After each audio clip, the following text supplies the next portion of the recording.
अच्छा गुरुजी, मेरा प्रश्न ये है, जैसे कि ये माना जाता है कि आदमी का जो कर्म है वही उसके साथ जाता है और कोई हस्तक्षेप उसमें नहीं कर सकता है, यानी भाग्य जितना भी सब चीज़ है कर्म से ही आ, संबंधित है। तो जब आदमी की मृत्यु हो जाती है तो ये क्यों कहा जाता है कि वैतरणी पार करने के लिए ये प्रक्रिया फॉलो करो, अगर नहीं करेंगे तो मरने वाले की आत्मा को जो है या जो भी गया है यहाँ से उसको कष्ट पहुँचेगा। उसका जब कर्म प्रधान है तो हमारे कर्म से उसका असर उस पर कैसे होगा, ये प्रश्न है। बहुत ही आर्द्वैहिक कृत्यों के संबंध में मरणोपरांत की कुछ प्रक्रियाओं पर राजकुमार पाठक जी, जो दिल्ली में एक अमेरिका की कंपनी में बहुत अच्छे पद पर काम करते हैं, उन्होंने जिज्ञासा की। अब क्या जाता है क्या नहीं जाता, शास्त्र की आज्ञा है। मृतम शरीरम उत्सृज्य काष्ठ लोष्ठ समम चितौ विमुखा बांधवा यान्ति धर्म ता अनुगच्छति। यहाँ लिखा गया उसके द्वारा किए गए धर्म उसके साथ जाते हैं। कर्मानुगो गच्छति जीव एका, उसके कर्म के परिणाम उसके साथ जाते हैं। संसार के लोगों की जो एक स्थिति है उसमें एक प्रक्रिया का पर संदर्भ विधान है। स्त्री भी यदि बढ़ेगी तो केवल मकान तक, बांधव भी अगर जाएंगे बस श्मशान तक, बेटा भी हक निभाएगा बस अग्निदान तक। इसके तो आगे भजन ही है साथी, बिना हज भजन के अकेला रहेगा। तो इसको शास्त्रीय क्रम में भजन की भी संज्ञा दी गई। अस्त सार संक्षेप ये है कि व्यक्ति के जीवन की अवस्था का एक क्रम है। अब प्रश्न इस बात का है कि जब व्यक्ति का कर्म ही उसके साथ जाता है, उसका भजन ही उसके साथ जाता है, उसके द्वारा किए गए धर्म ही उसके साथ जाते हैं, तो फिर उसके बाद जो आर्द्वैहिक कृत्य, गोदान आदि के कृत्य, बैतरणी आदि नदियों का गरुड़ पुराण के अनुसार विधान, जो उसका बहुत अच्छे में सपिंडन श्राद्ध, जो सैयादान, ये सब किया जाता है। फिर इस प्रक्रिया से जीव को क्या लाभ होता है, इसकी प्रक्रिया के तात्पर्य में शास्त्र की एक स्थिति है। क्या? यह शास्त्र विधि उत्सृज्य वर्तते काम कारता। हमारे यहाँ कहा गया है कि शास्त्र ने जिस विधि को निर्माण किया है और जिसका निषेध किया है, वो जीव के द्वारा करने की एक प्रक्रिया है जो अवशिष्ट लोग हैं। वैसे तो हमारे यहाँ मुक्ति की भी एक प्रक्रिया है। व्यक्ति मुक्त हो जाएगा कब? शुभाशुभ परित्यागी, जो शुभ अशुभ, पाप पुण्य, सुकृत दुष्कृत, जिसका सब समाप्त हो जाता है, वो मुक्त हो जाता है सीधे। मुक्ति चार प्रकार की है: सालोक, सारूप, साबीप, सायुज, सारुष्टि। ये मुक्ति की एक प्रक्रिया का विधान है। भगवान के लोक में निवास करेगा, सालोक, उसके रूप में मिल जाएगा, सारूप, उसके साथ रहेगा, साबीप, सायुज्य उसी की स्थिति में हो जाएगा। ये किसको होगा?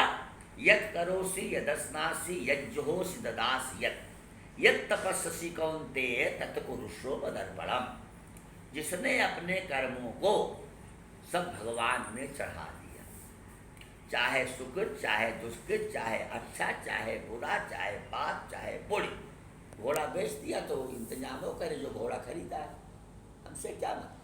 तो जब भगवान को चढ़ा देने में दो तात्पर्य, वो कठिन है। क्या?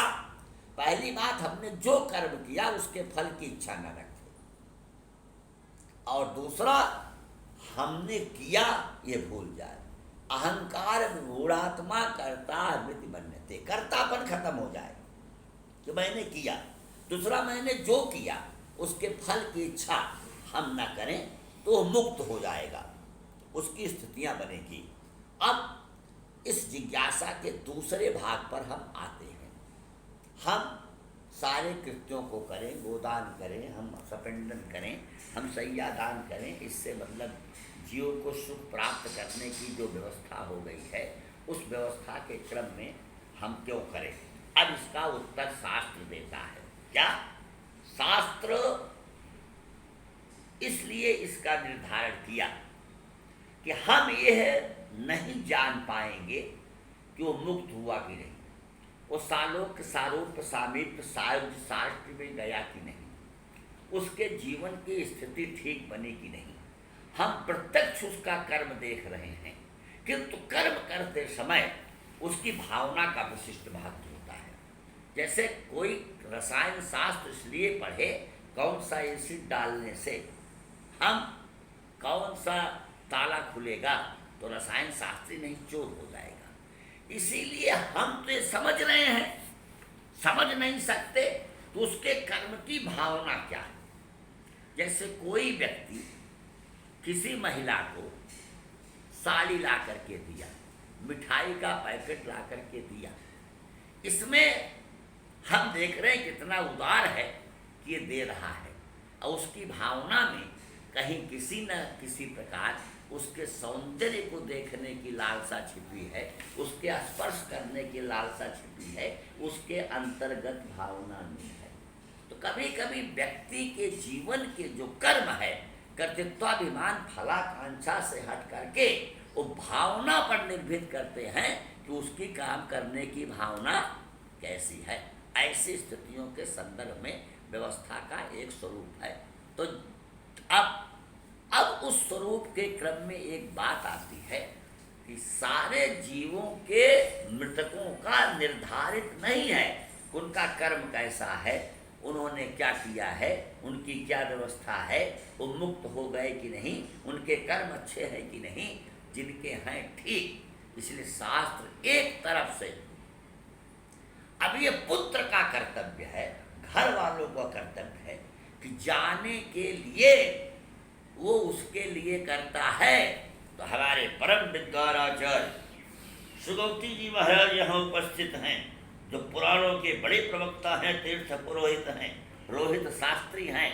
तो उससे जो श्राद्ध करता है उसको भी पुण्य होता है, उसका कर्म बनता है। पिता के प्रति सपिंडन करने वाला, माता के प्रति करने वाला, बैतरणी के लिए गोदान करने वाला, तो इस परिसंदर्भ में वो जीव बैतरणी पार करेगा कि नहीं करेगा, लेकिन पिता के लिए सपिंडन श्राद्ध आदि गोदान जो आदि किया है उसकी भी बैतरणी स्वतः पार हो जाएगी। इसीलिए पिता के प्रति श्रद्धा व्यक्त करता है, और उस व्यक्त करने की स्थिति में पिता के कर्म क्या है, जीव के कर्म क्या है। जब उन्होंने अच्छा कर्म किया उसके साथ गया, ठीक है, लेकिन जिस प्रकार से अगर उनके कर्म न्यून है, न्यूनाधिक्य दोष है, उसकी स्थिति है, वो समर्पण नहीं है, तो उनको जो कष्ट मिलने के क्रम में है। तो जिस प्रकार से किसी प्रकार से हम कोई ट्रेवलिंग चेक देते हैं, ट्रेवलिंग चेक जहाँ भी जाएगा वो आप पैसा निकाल सकते हैं।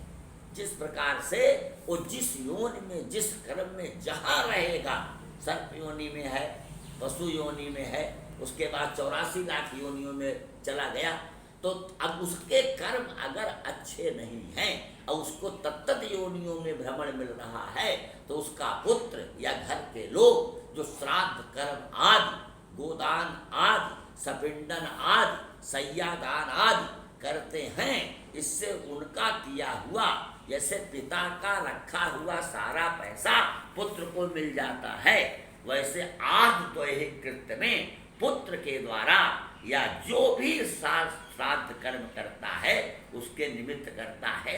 अगर उसका अपना कर्म अच्छा है, सब चढ़ा दिया है, वो मुक्त हो गया, तब तो कोई बात ही नहीं है।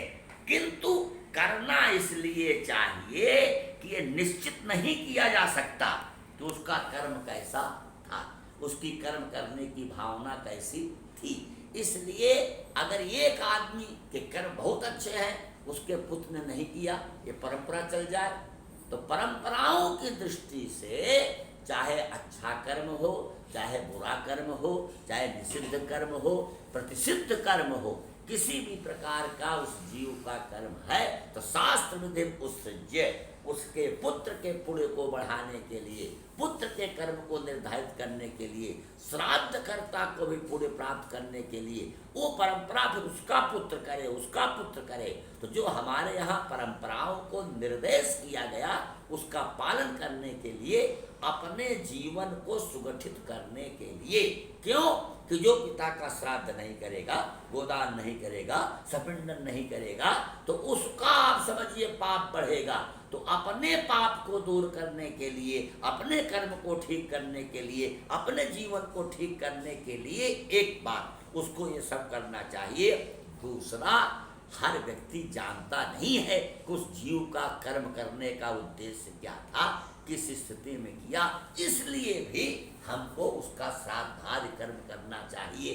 तीसरा, दूसरे के द्वारा किए गए कर्मों के मूल प्रकृति के चिंतन के धर्म में जब तत्त योनियों में जाता है तो पितर जिस योनि में रहते हैं वो अपने लोगों के द्वारा किए गए कार्यों को प्राप्त करते हैं।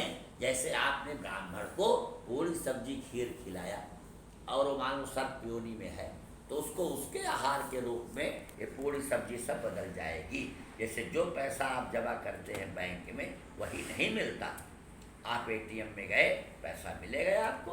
तो जो जिस तत्त योनियों में रहता है उन योनियों में उसके पितरों को, उसके पुत्र, उसके घर वालों के द्वारा किए गए चीजें मिलती हैं। एक और सबसे बड़ी बात है वह ये कि शास्त्र ने कहा भरत केन दशगात विधाना, दशगात तो भरत ने किया, राम जी ने जटायु का संस्कार किया तो पिता की मतलब उसके पिता उसके पुत्र के रूप में है तो किया।